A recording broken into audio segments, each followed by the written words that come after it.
Bonjour, nous sommes en 2015 dans le site de l'Institut Docteur Angélique, dans une série de vidéos consacrées aux vocations dans l'Église catholique. Et je voudrais aborder maintenant la vocation missionnaire. Il s'agit de l'envoi en mission pour annoncer le Christ à ceux qui ne le connaissent pas. C'est une vocation qui est fondée par Jésus lui-même. Par exemple, dans Saint Matthieu, chapitre 28, verset 19. « Allez dans toutes les nations, faites des disciples, baptisez-les au nom du Père et du Fils et du Saint-Esprit. Apprenez-leur à observer tout ce que je vous ai prescrit. Et voici que moi, je suis avec vous jusqu'à la fin du monde. » Alors, à travers cette vidéo, je poserai quelques questions auxquelles j'essaierai de répondre une à une en m'appuyant sur l'Évangile et sur la foi de l'Église catholique. Et la première question, c'est celle-ci.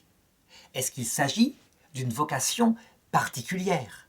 Ou plutôt, est-ce qu'il ne s'agit pas d'une vocation commune à tous les chrétiens à travers le baptême? Les protestants ont tendance à dire que c'est une vocation commune à tous les chrétiens. Tout chrétien, par son baptême, est appelé à être missionnaire.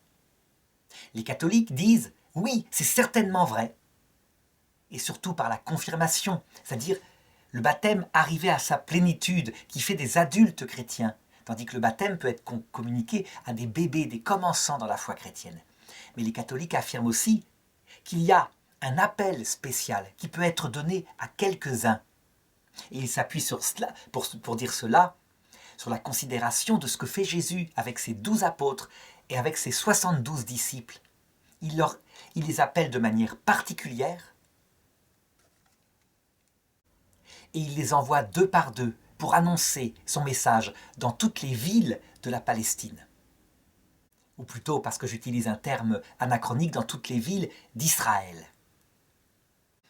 Alors qui est-ce qui a raison entre les protestants, qui donc disent que le baptême peut faire un pasteur qui se forme en théologie, devient un missionnaire, il annonce l'évangile, et entre la pensée catholique? Eh bien je dirais que les deux ont une partie de la vérité, mais que la pensée catholique ne rejette pas du tout ce qu'il y a de vrai dans la pensée protestante. Oui, la vocation missionnaire, elle vient du baptême. Ça veut dire pas seulement le baptême d'eau, mais ce qu'il signifie profondément, la réception de la présence de Dieu dans son cœur, de l'Esprit Saint qui vient habiter dans le cœur, qui vient créer cette relation d'amour réciproque. Et on le comprend tout de suite, immédiatement, quand une telle joie, quand la lumière tombe sur quelqu'un qui tout d'un coup se découvre sauvé, avec l'idée qu'il y a une vraie vie après la mort, une lumière éternelle qui l'attend. Aussitôt, immédiatement, et la conséquence, c'est que cet amour bouleversant, il va avoir envie de l'annoncer, de le faire partager. Il devient, par la nature même du baptême, qui est une joie, un salut, il devient naturellement missionnaire. Évidemment, par le seul baptême, qui est cette première rencontre bouleversante, qui va dans tous les sens, qui fonctionne un petit peu comme quand on tombe amoureux pour un garçon d'une jeune fille, qu'on ne la connaît pas encore, qu'on est simplement enthousiaste, qu'on l'annonce éventuellement à ses parents. Eh bien, cette première réalisation de la vocation se fait de manière très ailée, mais un peu folle, dans tous les sens. Et puis ensuite, la maturité vient. L'amour se construit, on connaît mieux le Seigneur, arrivent parfois certaines épreuves, comme la disparition des sensations de présence. Et pour ceux qui restent fidèles, qui aiment fidèlement le Seigneur, on peut dire que peut être réalisé le deuxième sacrement, la confirmation. Ça veut dire la venue de l'Esprit Saint, toujours ce même Esprit Saint, mais dans le cœur d'un adulte qui sait à quoi il s'engage, qui connaît son bien-aimé.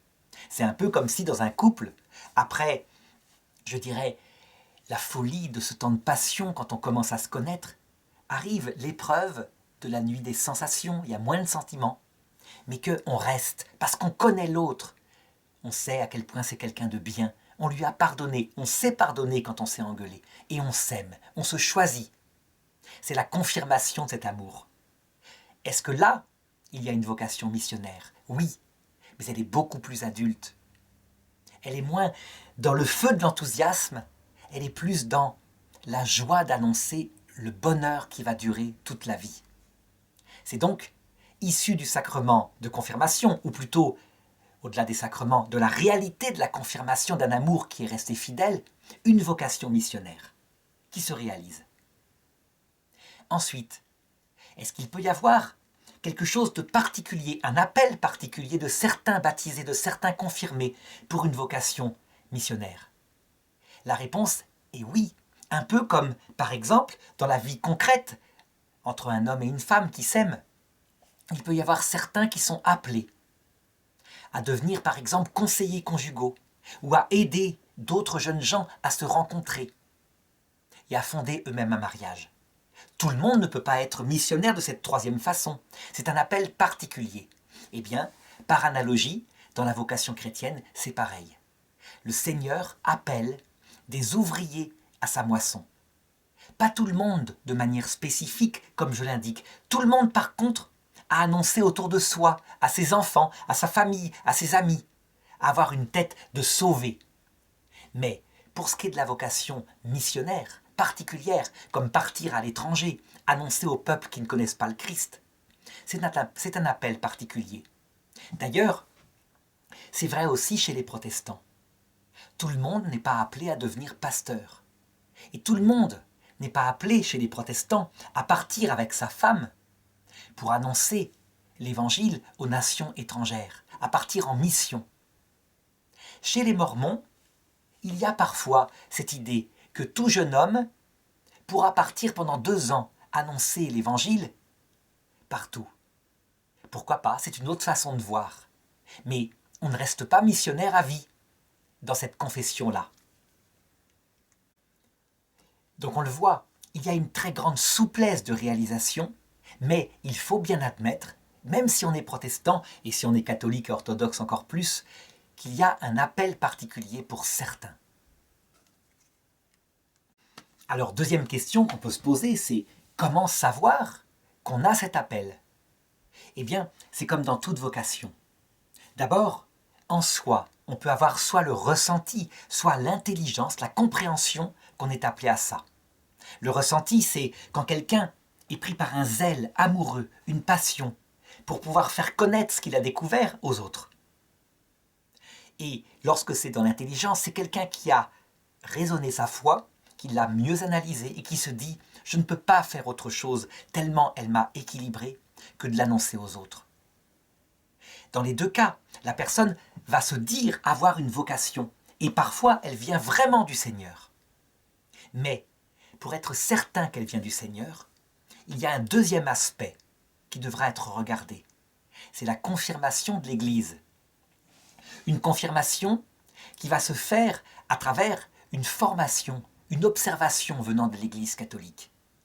Et si jamais la personne, elle a l'équilibre psychologique qui va avec la vocation, si jamais d'autre part, ce séminaire ou cet ordre religieux discerne que c'est vraiment la voix de la personne, que ça vient du Seigneur, alors il pourra y avoir appel. Est-ce que cet appel, cette confirmation venant de l'Église, il est infaillible? Non, il n'est pas infaillible. Il peut y avoir des vocations missionnaires qui sont rejetées. Et de la part de certains supérieurs, ça peut être fait injustement, alors que le jeune, vraiment, pense avoir la vocation missionnaire. Mais en fait, ce rejet-là, parfois, il vient du Seigneur lui-même. Comme le dit Jésus à Pilate, « Tu n'aurais aucun pouvoir sur moi s'il ne t'avait été envoyé d'en haut. » Et donc cette épreuve, parfois, elle vient du Seigneur pour faire passer la personne à une vocation missionnaire différente, peut-être quelquefois plus profonde, à travers une sorte de martyre, où il prie pour que l'évangile soit annoncé. Et comme, de fait, l'évangile est annoncé par le Seigneur seul, les missionnaires qui prêchent dans les nations étrangères sont nécessaires, mais pas de manière obligatoire. Le Seigneur peut faire des disciples avec ces cailloux que voici comme il le veut. Il peut toucher le cœur où il le veut. Ça dépend de lui seul. Et donc il arrive que des personnes qui n'ont jamais pu annoncer l'évangile en acte à des nations étrangères, en fait, découvrent à l'heure de la mort, que leur prière douloureuse a permis l'annonce de l'Évangile à des milliers de personnes qu'il ne connaissait pas et qu'il va découvrir après. C'est d'ailleurs pourquoi il y a 2 patrons des missions, c'est-à-dire des saints canonisés qui sont responsables devant l'Église catholique au ciel de la réussite des missions. L'un d'entre eux fut un vrai missionnaire qui partit à l'autre bout du monde, c'est saint François Xavier.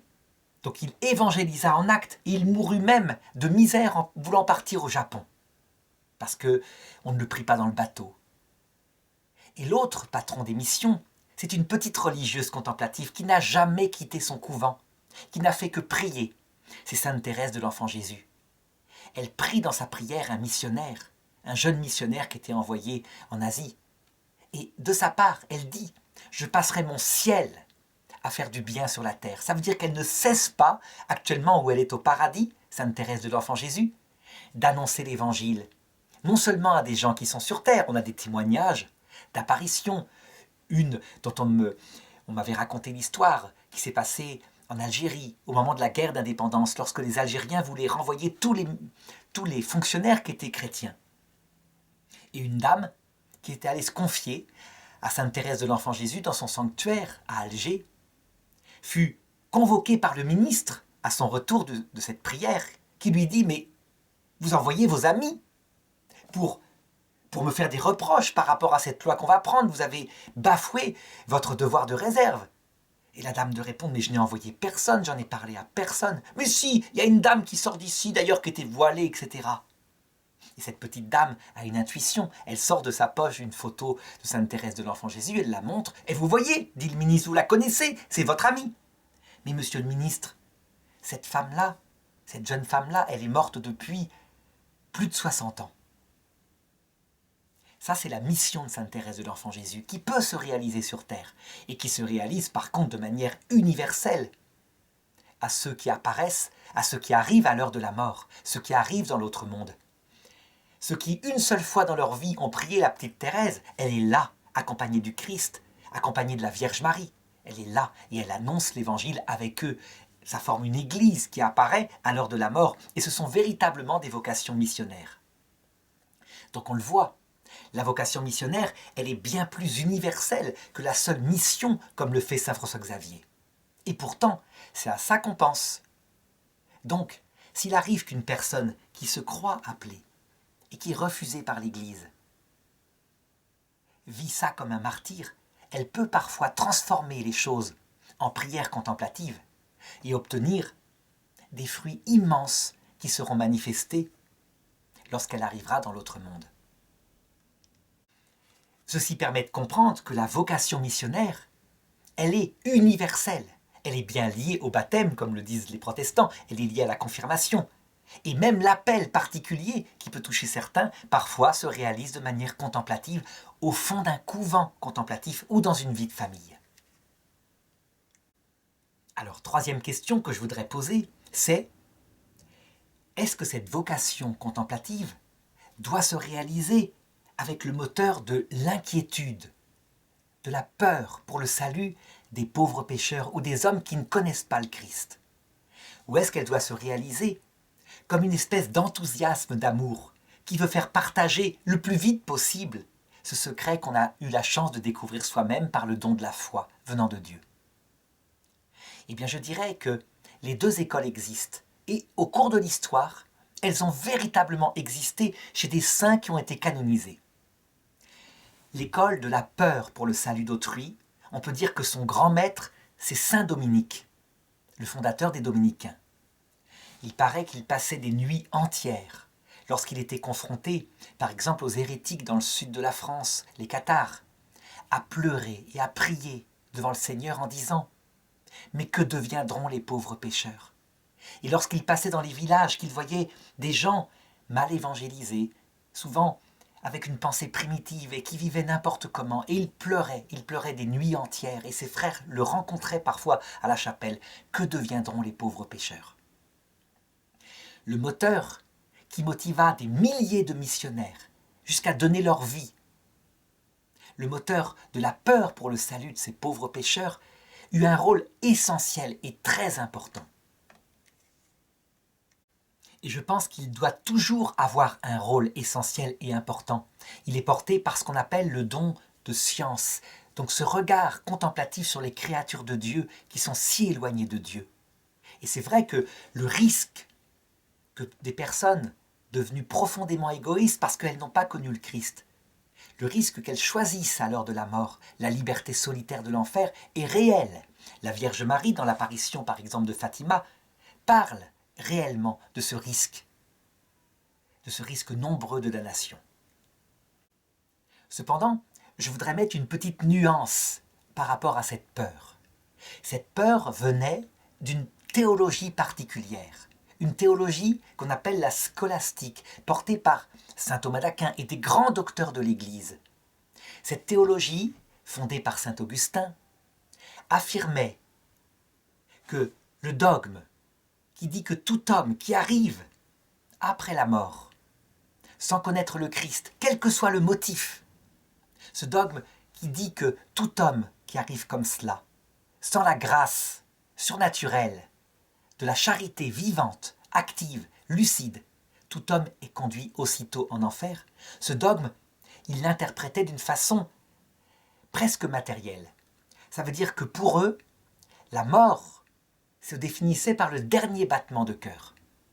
Et donc, en conséquence, saint Augustin pose l'idée que un bébé qui n'a pas été baptisé, un petit avorton par exemple, eh bien, comme il arrive après son dernier battement de cœur, donc après ce qu'il appelait la mort, au sens commun de tout le monde, comme il arrivait de l'autre côté avec le péché originel, donc l'absence de cette grâce en lui, l'absence de Dieu, il était conduit pour l'éternité dans un lieu qu'il appelait les limbes, un lieu sans souffrance. Mais parce que il n'avait pas la grâce de Dieu, il n'aurait jamais la vision béatifique. Il vivrait d'un bonheur naturel. Et saint Augustin disait que les païens qui n'avaient pas entendu parler du Christ et qui mouraient comme cela, aussi, sans doute, étaient conduits en enfer pour l'éternité. Sans compter les pauvres pécheurs qui tombaient dans un péché mortel de faiblesse, comme par exemple tromper sa femme et mourir dans l'acte où ils trompaient leur femme. Ils n'avaient pas eu le temps de se repentir, ils avaient fait un infarctus brutal. Et donc, le piège se refermait sur eux. Et qu'ils avaient beau supplier, prier, demander le pardon, comme le riche de la parabole avec Lazare. Aucune pitié ne venait. C'était trop tard, le temps de la miséricorde était fini et c'était la damnation éternelle. Sans compter la dernière cause, à savoir ceux qui vraiment, connaissant le Christ, sachant qu'il est le Messie, comme certains grands prêtres du temple de Jérusalem luttaient contre lui lucidement, calmement, etc. C'était évidemment le péché contre l'Esprit Saint, donc l'enfer le plus terrible. La peur, en conséquence, la peur pour le salut de tous ces gens, je dirais majoritaires largement dans le monde, un nombre incroyable d'enfants morts tout petits, sans avoir entendu jamais parler du baptême, parce que leurs parents leur communiquaient pas. Cette peur bouleversait saint Dominique. Cette théologie conduisit aussi parfois à des dérives dans l'action missionnaire. Par exemple, il y avait des missionnaires qui parfois, dans une idée généreuse, baptisaient, je dirais presque au jet d'eau, des foules entières. Ils passaient dans un village, ils prêchaient, les gens qui n'avaient aucune culture adhéraient, pourquoi pas, et ils étaient baptisés quasiment à la chaîne, sans avoir aucune connaissance du Christ. L'évangélisation était donc superficielle, mais l'impression d'avoir annoncé le Christ était là. Le baptême avait été matériellement communiqué. Parfois, ces chrétientés disparaissaient, aussitôt le missionnaire repartit ailleurs. C'est ce que le pape François appelle le prosélytisme. Le prosélytisme, il dit, c'est quelque chose qui est idiot. En réalité, lorsqu'on regarde l'intention de nos pères qui parfois le pratiquèrent, leur intention était généreuse, c'est certain. Mais ils matérialisaient les choses parce qu'ils n'avaient peut-être pas assez le sens de la contemplation de ce qu'était le Seigneur. Ils étaient portés par une théologie qui n'avait peut-être pas assez approfondi ce que pouvait signifier le fait que, aussitôt après la mort, un homme qui n'a pas la grâce de Dieu est conduit en enfer pour y subir des peines diverses. Dogme du pape Benoît XII au Moyen-Âge. Après le Concile Vatican II, la réflexion de l'Église, portée par l'Esprit Saint, essaya d'aller plus loin, en se demandant qu'est-ce que pouvait signifier ce dogme, donc ce repère de la foi. Les choses ne vinrent pas tout de suite, mais ici et là, quelques grands saints, peut-être des futurs docteurs de l'Église comme sainte Faustine, donnèrent quelques lumières. Si bien que le pape Benoît XVI, dans son encyclique Spe Salvi, commença à présenter à l'Église quelque chose qui était une conséquence logique de Vatican II. Par exemple, dans Gaudium et Spes 22.5, nous devons tenir que Dieu propose son salut par un moyen connu de lui. Son salut, tel que le définit donc le Concile de Trente, à savoir la possibilité d'être unis au Christ ressuscité, pas seulement implicitement, d'être unis tel que le dit ce Concile de Trente dans la 6e session, par un acte lucide, aimant, réciproque de charité. Ce qu'on appelle la grâce sanctifiante. La charité, c'est pas implicite, c'est un amour d'amitié entre Dieu et l'âme. Tout homme se verra proposer ce salut. Et on n'avait pas de solution. Et certains, très rares, certains intellectuels catholiques très rares, firent le pari de la foi. C'est un moyen connu de Dieu, mais il le fait. Nous croyons. C'est logique. Et donc, on commença à contester l'idée que des bébés morts sans baptême pouvaient être damnés pour l'éternité. Il y avait forcément une solution. Le pape Benoît XVI demanda à la Commission théologique internationale de se pencher sur cette question. Et elle regarda, elle dit, on n'a pas la solution. Il faut garder tous les dogmes, il faut trouver la solution. Et c'est le pape Benoît XVI qui la proposa à l'Église dans Spe Salvi au numéro 47, sans l'imposer, humblement, sans en faire un dogme. Et si la mort était un passage, le passage dont certains disent que le Christ y apparaît, et que les gens, en voyant son apparition, sont confrontés à la vision de leur propre péché, mais que le Christ n'écrase pas ces hommes par sa colère, mais bien au contraire. En lui se trouve le salut. Et ces hommes, dans ce passage qu'est la mort, ces hommes de bonne volonté, repentants, se tournent vers lui. Et si c'était tout simplement ça, dans cette hypothèse-là, les seuls qui iraient en enfer, parmi ceux que j'ai cités tout à l'heure, ce ne sont pas les bébés morts sans baptême, ce ne sont pas les païens, ceux qui meurent dans d'autres religions, puisqu'ils voient le Christ, ils le découvrent, ils peuvent y adhérer. Et toute leur bonne volonté font qu'ils vont vers lui, évidemment. Ce ne sont pas les pauvres pécheurs qui sont tombés par faiblesse. Il est venu pour ceux qui avaient besoin d'un médecin. Ceux-là seront certes sauvés par un purgatoire, mais seront certainement sauvés. Ceux qui sont en danger de damnation, c'est ceux qui, confrontés à cette apparition du Christ,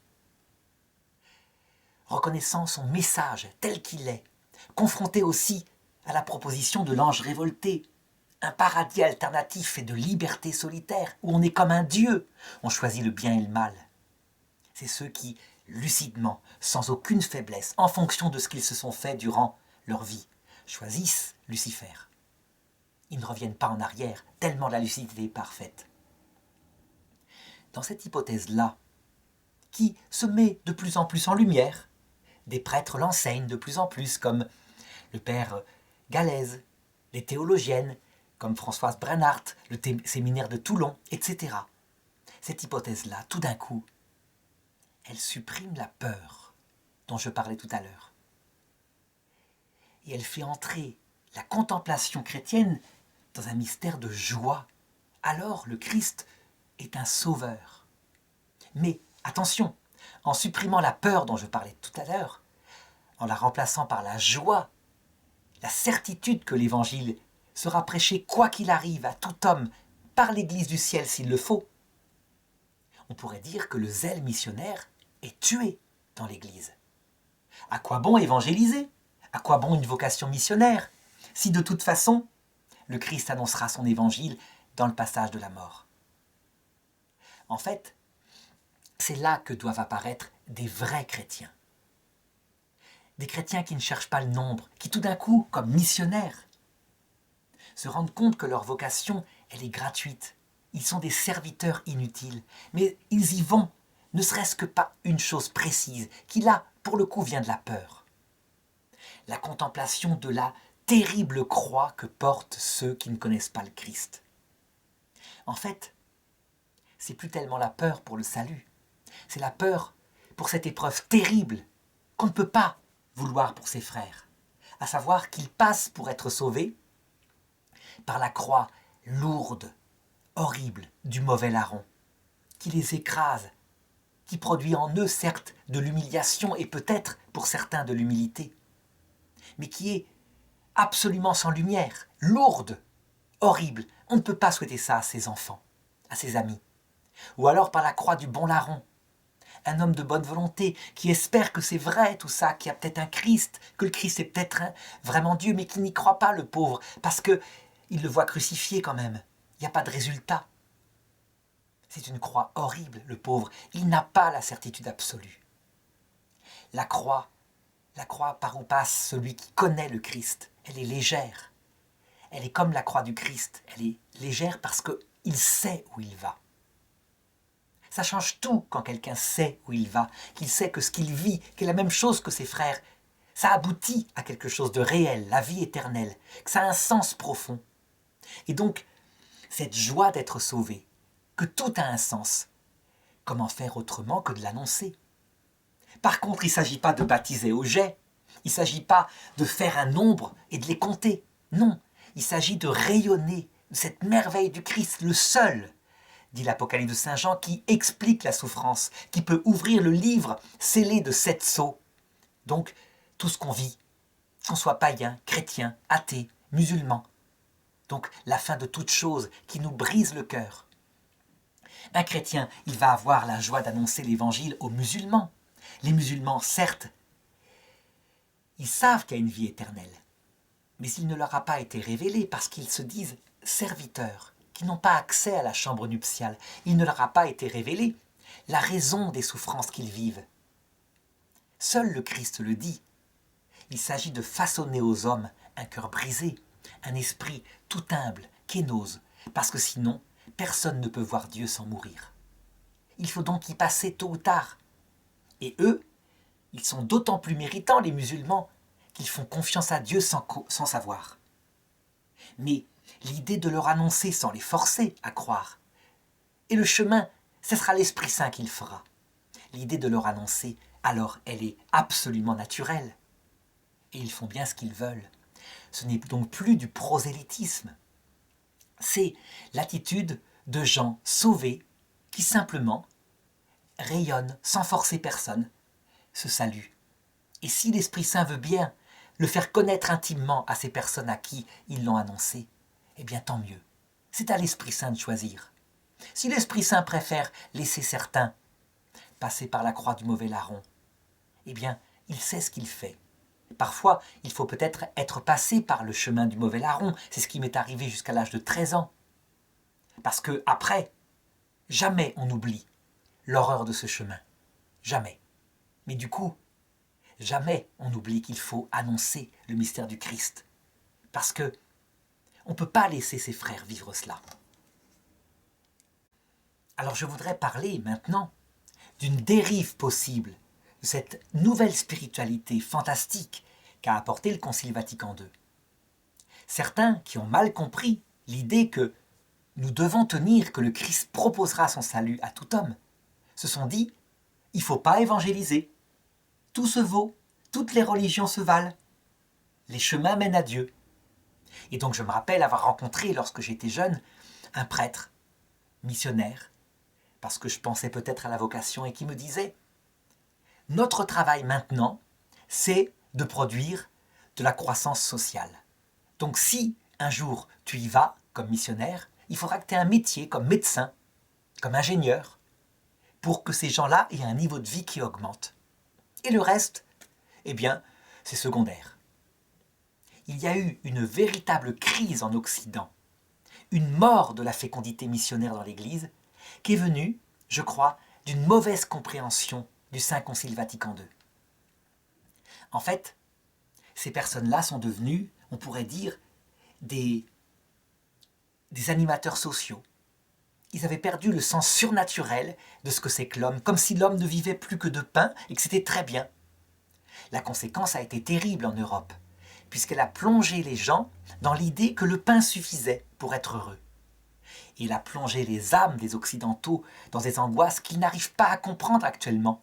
Le taux de suicide est monstrueux, 20 fois plus fort que le nombre de morts par accident de la route. On va chez des psychologues. Et comme ce sont des pays laïques, l'idée que ça pourrait venir de l'absence de sens ultime à la vie, de la méconnaissance de Dieu, qui seul remplit le cœur humain d'un sens, cette idée-là, a priori, est forcément fausse. Voilà ce qu'a produit une dérive chez certains pasteurs, protestants, catholiques, certains bergers. Est-ce à dire que le social n'aurait aucun rôle dans la vocation missionnaire? Bien sûr que non. Mais le social, il est une chose parmi d'autres que d'ailleurs des gens qui ne sont pas chrétiens peuvent faire très bien. La vocation missionnaire en elle-même, c'est de communiquer cette joie d'être sauvé. L'exemple, je pense, donné après le Concile Vatican II, du missionnaire profond tel que le veut l'Esprit Saint, c'est sans doute Sainte Mère Teresa. Sainte Mère Teresa, elle était rayonnement du Christ, par elle-même. Et elle accueillait les gens en Inde tels qu'ils étaient. Quand elle avait des hindouistes, et qu'ils voulaient rester dans leur foi hindouiste, elle accompagnait leurs morts dans leur foi hindouiste, sachant avec Vatican II qu'il y a des semences de la vérité dans leur foi. S'ils ne voulaient pas entendre parler de ce message du Christ, elle ne leur en parlait pas. Et si, en voyant la joie, le rayonnement des petites sœurs de la charité, certains posaient la question, eh bien ils répondaient. Ils disaient, nous croyons que un sauveur va apparaître après votre mort, un sauveur merveilleux, qui vous délivrera de tout, y compris de la réincarnation. Nous croyons qu'il est mort pour vous. N'ayez aucune crainte, vous verrez. Il est merveilleux. En faisant ça auprès de mourants, Mère Teresa et ses sœurs ne faisaient pas du chiffre, ne faisaient pas ce qu'on pourrait appeler, donc avec le pape François, du prosélytisme. Non, elles annonçaient simplement ce salut merveilleux qui faisait qu'elles pouvaient s'occuper d'eux, comme des pauvres qu'allaient découvrir bientôt le salut. Alors certains hindouistes, récemment, en 2015, ont accusé les sœurs de la charité et même Mère Teresa d'avoir été prosélytes, donc d'avoir détruit la religion hindouiste, d'avoir participé. En fait, le rayonnement de leur charité était un puissant moteur qui faisait que des gens, effectivement, disaient « il y a quelque chose dans cette religion ». Et donc, dans une culture comme l'hindouisme, qui voyait des membres entiers quittés pour l'islam ou pour le christianisme, une grande douleur pouvait être compréhensible. L'Église devait donc se faire discrète. Certains chrétiens, au contraire, plutôt dans le parti intégriste, ont accusé les sœurs de Mère Teresa de ne pas prêcher directement, de ne pas baptiser, s'il le faut de force, les mourants pour les introduire dans le ciel, et donc de les condamner à l'enfer éternel. On voit bien que cette considération théologique est périmée quand même. Elle est liée à une ancienne théologie. Et donc, en m'appuyant sur cet exemple-là, je voudrais répondre à une question. Est-ce que cette vocation missionnaire passe par le témoignage silencieux ou par la parole prêchée? Eh bien, je dirais les deux, selon l'appel du Seigneur et selon les circonstances. Parfois, on ne peut pas faire autrement que de témoigner par la simple joie d'être sauvé. C'est ce qu'a fait aussi le bienheureux Charles de Foucauld en terre d'islam. Il était au milieu des musulmans, c'était absolument impossible de pouvoir prêcher, et donc il les aidait simplement. Il était là comme un homme de Dieu, chrétien, les autres le savaient, et c'est tout, sa présence en témoignait. C'est ce que firent aussi les moines de Tibérine, ils aidaient par leur médecine, mais en terre musulmane, pas question de prêcher, et donc de blesser une population très sensible à son identité. Et parfois, au contraire, il faut prêcher. L'Esprit Saint pousse à cela. Je dirais que c'est une question de prudence. Un petit peu d'ailleurs comme ça pourrait se passer lorsqu'un couple est amoureux. Parfois, leur simple amour rayonne et manifeste leur joie de vivre ainsi. Et parfois, ils ne peuvent pas faire autrement qu'en parler. Ils en parlent. Et ils parlent à ceux qui sont dans la solitude. Ils parlent de la joie de vivre dans le mariage. Cette prudence portée par l'Esprit Saint, on peut dire qu'elle ne méprise aucun moyen. Réduire l'apostolat au simple silence qui rayonne, ce serait excessif. Réduire l'apostolat à la parole qui prêche à temps et à contre-temps, ce serait excessif. Les deux sont valables. Tout dépend des temps, des lieux. L'Évangile le dit d'ailleurs, ou plutôt certaines êtres de saint Paul, voyez comme ils s'aiment. Et ça faisait un effet terrible de rayonnement du christianisme dans l'Empire romain. Et puis saint Paul, lui, il n'hésitait pas à prêcher jusqu'au cœur de l'aéropage athénien. Il le faisait. Et puis ça produisait ses fruits. Et je dirais que pour en revenir au début, c'est bien parce que ces deux formes-là sont missionnaires que sainte Thérèse de l'Enfant Jésus, la silencieuse, et saint François Xavier, le prêcheur, sont tous deux patrons des missions. On ne peut pas séparer les choses, ni critiquer l'autre. Alors une dernière question se pose en conséquence. Est-ce que cette vocation est réservée aux religieux, célibataires, ou est-ce qu'elle est aussi ouverte aux familles? Eh bien, là, je ne peux que souscrire au conseil de saint Paul. Saint Paul, lui, c'est une vocation missionnaire, c'est très clair. C'est l'exemple même de la vocation missionnaire. Et dans le cadre de sa vocation particulière, il dit ceci. « Je vous conseille de faire comme moi et d'être célibataire. » Il dit ensuite « L'homme célibataire est consacré entièrement dans cet apostolat-là aux affaires de Dieu. L'homme marié a le souci de sa famille. » Pendant très longtemps, j'ai voulu faire mentir cette parole de saint Paul. Et je me suis rendu compte que lorsque il y a une vocation missionnaire et qu'on est marié, c'est mon cas, on est effectivement sensible à la persécution lorsqu'elle arrive. Parce qu'on peut perdre son métier. Saint Paul, lui, quand il n'avait pas de revenus, eh bien, il recousait des filets. Il vivait comme un oiseau, de branche en branche, et ça se passait très bien. Il n'avait peur de rien, il n'avait pas des enfants à élever, une famille à protéger. L'homme marié, il a un devoir vis-à-vis de sa famille. Et quand, et ça arrive parfois, arrive la persécution, eh bien, il peut être divisé. Et c'est un véritable martyre parfois de savoir si on va continuer courageusement, en conscience, la fidélité à l'Église catholique, ou si on ne va pas mettre de l'eau dans son vin.